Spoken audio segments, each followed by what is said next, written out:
Assalamualaikum, saya Ersa Cipta dan Nur Iza Safira dari kelompok 2 akan mempresentasikan tentang manajemen K3. Ini adalah profil kami. Ucapan terima kasih kepada Pak Rektor, Wakil Rektor 1, Wakil Rektor 2, Wakil Rektor 3, Wakil Rektor 4, Dekan, Ketua Prodi, dan juga dosen pengampu matkul K3. Di sini ada daftar isi. Selanjutnya di sini ada latar belakang. Kecelakaan kerja di Indonesia sangat tinggi. Di Indonesia rata-rata per tahun terdapat 99.000 kasus kecelakaan kerja. Dari jumlah itu sekitar 70% berakibat fatal yaitu kematian dan cacat seumur hidup. Rendahnya komitmen sistem manajemen K3. Menurut data Depnaker Trans tahun 2007, jumlah perusahaan yang terdaftar sebanyak 190.267. Tetapi yang sudah memenuhi kriteria Sistem Manajemen Keselamatan dan Kecelakaan Kerja atau SMK3 menurut Permenaker nomor 5 atau MEN atau 1996 baru mencapai 643 perusahaan atau sebesar hampir 3,37%. Pengertian sistem manajemen K3. Sistem manajemen K3 adalah bagian dari sistem manajemen perusahaan secara keseluruhan dalam rangka pengendalian resiko yang berkaitan dengan kegiatan kerja guna terciptanya tempat kerja yang aman, efisien, dan produktif. Tujuan dan manfaat K3, satu, meningkatkan efektivitas perlindungan keselamatan dan kesehatan kerja, dua, mencegah dan mengurangi kecelakaan kerja, tiga, menciptakan tempat kerja yang aman. Terus selanjutnya ada manfaatnya, yaitu melindungi pekerja, dua, patuh terhadap peraturan dan undang-undang, tiga, meningkatkan kepercayaan dan kepuasan pelanggan, empat, membuat sistem manajemen yang efektif. Selanjutnya, Vira. Selanjutnya ini ada siklus manajemen. Jadi yang pertama itu ada planning atau perencanaan. Nah, jadi tiap organisasi ini pasti merumuskan sebuah perencanaan atau sasaran dan program untuk mendukung kebijakan K3-nya. Dan selanjutnya itu ada implementasi. Nah, untuk implementasi yang efektif, itu organisasi melakukan pengembangan kemampuan dan mendukung segala kebutuhan mekanisme untuk mencapai kebijakan K3 dan sasaran dan program K3 organisasi. Nah, selain implementasi ada pengukuran dan pemantauan atau checking. Nah, organisasi akan selalu melakukan pengecekan, memonitor, dan mengevaluasi kinerja ketiga organisasi. Jadi biar semuanya lebih terkontrol gitu. Yang terakhir itu ada tinjauan manajemen. Organisasi itu melakukan peninjauan dan melakukan peningkatan yang berkelanjutan terhadap sistem manajemen keselamatan dan kesehatan kerjanya. Next, Kak. Selanjutnya kebijakan manajemen K3. Nah, jadi kebijakan manajemen K3 ini adalah salah satu syarat dasar dalam membangun sistem manajemen K3 di tempat kerja.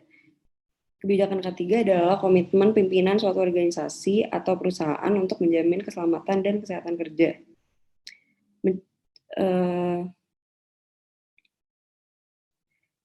Mencegah luka terkait pekerjaan, kesehatan yang buruk, serta untuk menyediakan keselamatan dan kesehatan di tempat kerja. Nah, Kak.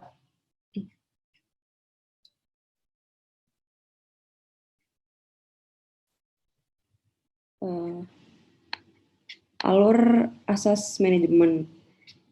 Yang pertama itu ada perencanaan, dan yang kedua ada keputusan, dan yang ketiga ada administrasi.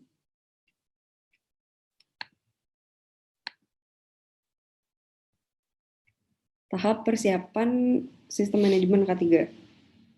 Sini ada 4. Yang pertama itu komitmen manajemen puncak.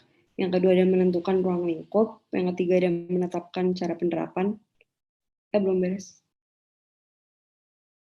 Ada. Yang selanjutnya kecelakaan kerja. Kebijakan manajemen dapat menjadi akar kecelakaan selama kebijakan manajemen tidak menghilangkan kondisi dan perbuatan yang tidak aman atau potensi yang bahaya. Maka potensi terjadinya kecelakaan tetap akan mengancam di masa yang akan mendatang. Ini ada PCDA atau Plan Do Check Action. Ini manfaatnya itu untuk memudahkan pemetaan wewenang dan tanggung jawab dari sebuah unit organisasi. Yang kedua, serta mengendalikan suatu permasalahan dengan pola yang runtun dan sistematis. Dan terakhir, itu untuk kegiatan continuous improvement dalam rangka memperpendek alur kerja. Nah, ini ada daftar pustakanya. Dan sekian presentasi dari kami. Silakan kalau ada yang mau nanya.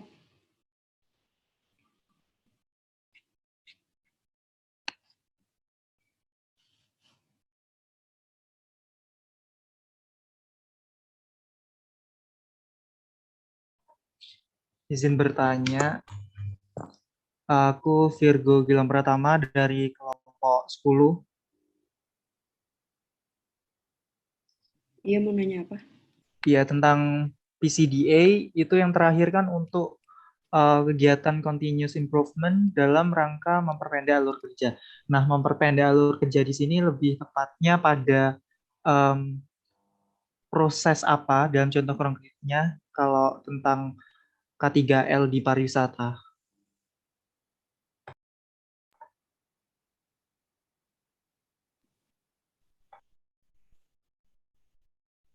Terima kasih ya. Ada lagi nggak yang mau nanya? Halo, saya Sabrina Ramadanti dari kelompok 7 ingin bertanya. Tadi yang SMK 3 ini kan sebagai plan do check and action. Nah, plan itu berarti kan udah ada perencanaan alur kerjanya. Gimana sih SMK 3 ini menanggapi kesiapsiagaan darurat akibat pandemi COVID-19? Terima kasih.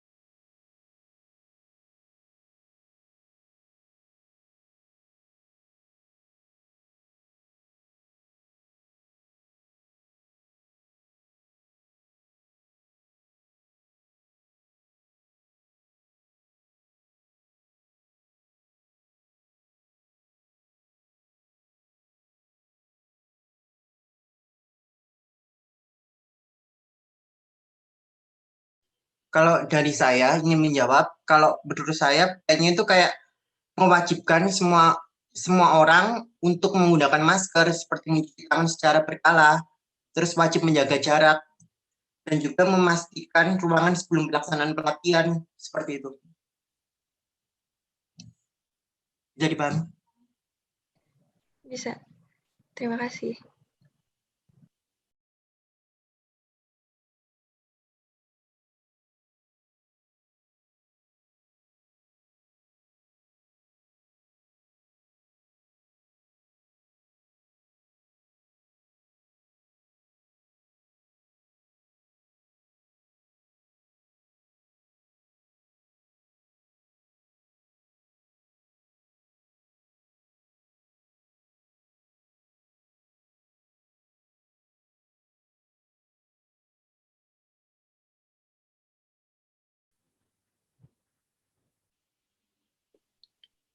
Tadi aku mau ngejawab pertanyaannya Virgo ya tadi. Nah, kalau contohnya dari PCDA itu, kalau plan itu untuk memahami konteks organisasi, untuk memberikan hasil yang sesuai dengan kebijakan organisasi dan ketentuan dukungan untuk mencapai hasil yang diperlukan. Nah, kalau untuk yang cek itu memantau, mengukur, dan evaluasi kinerja lingkungan untuk memasukkan audit internal dan tinjauan manajemen. Kalau yang do itu melaksanakan proses yang telah direncanakan untuk mencakup perencanaan, pengendalian, operasional, dan kesigapan. Dan yang act itu mengambil tindakan secara berkala untuk mengatasi ketidaksesuaian. Udah kurang nggak jawabannya?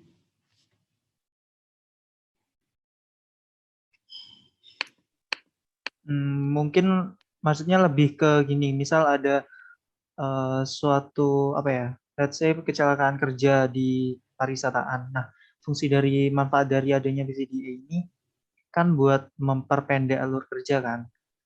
Nah, dari kecelakaan kerja yang ada itu kayak dari alur apa yang akhirnya bisa diperpendek itu loh dengan adanya PCDA itu.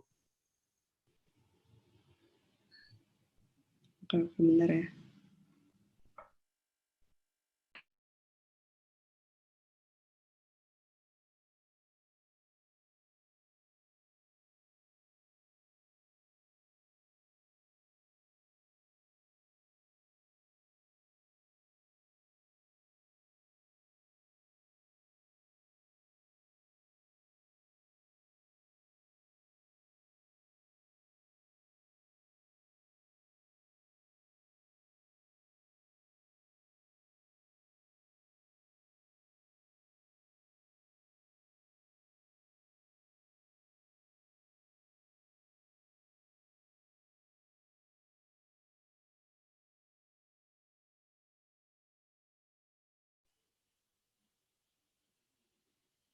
Kalau menurut saya, caranya itu yaitu dengan untuk menjadikan superior di marketplace disebut strategik dan juga yaitu mempertimbangkan sisi pasar dan sumber daya secara seimbang atau balance. Kayak gitu. Menurut saya.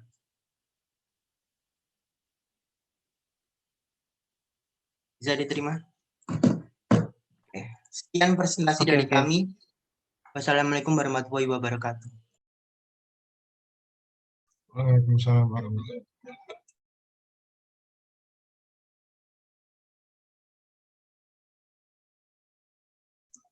Ya, selanjutnya yang ini kelompok terakhir ya abis ini ya, soalnya karena udah malam juga, jadi bisa lanjut besok. Habis kelompok ini maksudnya, kelompok 7.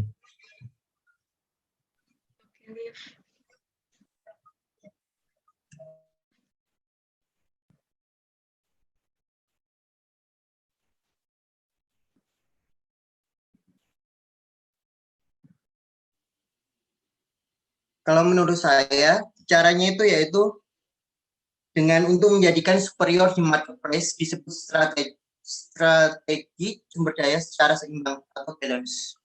Kayak gitu. Menurut saya.